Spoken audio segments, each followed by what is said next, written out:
So, John, there's apparently been a lot of research that suggests that money may not be as strong a motivator for senior executive performance, one, as we thought, and secondly, as it has traditionally been. Do you agree with that?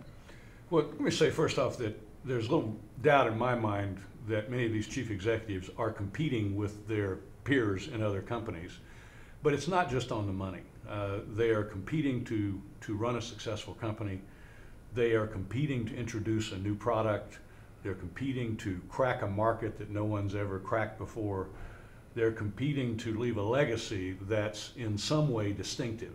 So my experience with them is that their motivations are as much intangible as tangible. It's not just the money they're going to make from having this success. They're competing, for example, in being global companies, which is a relatively new phenomenon if you think about it, and one that's pretty tough for a CEO to manage. Don? I think the idea of purpose and creativity is key here.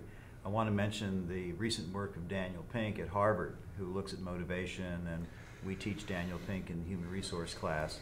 But in various experiments by economists at MIT, Carnegie Mellon, and Chicago, later by sociologists, and later by psychologists, and even beyond the United States, an experiment run in India, rural India, showed pretty much the same thing. And the key learning here is that when you've got a series of tasks, whether it's memorizing a string of digits, spatial tasks, mechanical tasks, word puzzles, if you've got something that's mechanical, the higher the pay, the better the performance. But as a model, that does not translate to the level of the C-suite, where you have huge needs for creativity, innovation, and other kinds of mental work. In fact, these experiments showed that if it's mental work, the more you reward, the less results you get. Very counterintuitive and very contrary to a standard economic model. But remember, the economists first ran this experiment, MIT, Chicago, Carnegie Mellon. So the lesson that Daniel Pink draws is that there's three things that people really want when they go to work. They want autonomy. They want to be able to create their own sense of the day and the week and what they're doing.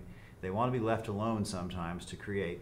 They want mastery. They want to feel like they're getting better at something. So if they're going to go global, there's a process to be learned by a CEO who's going into that field, and that's exciting. That's a reward in itself.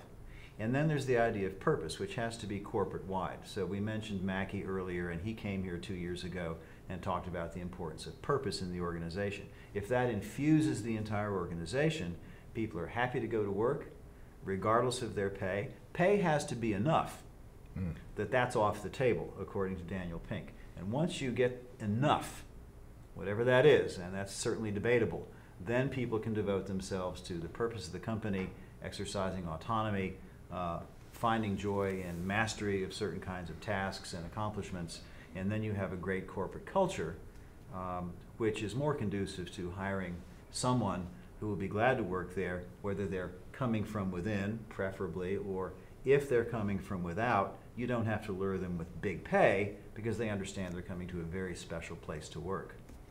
Okay, gentlemen, so why are these numbers keep getting bigger and bigger each year? Tough question.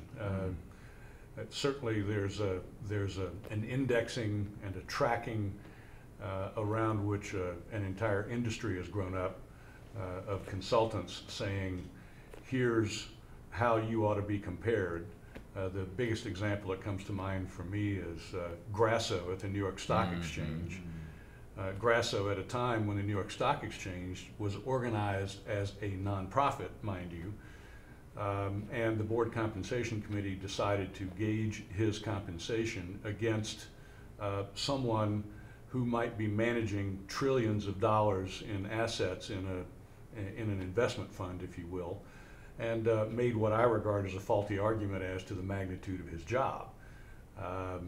So a part of this certainly has been the decision by consultants and board compensation committees to index compensation to peer groups that are at best faulty in their conception.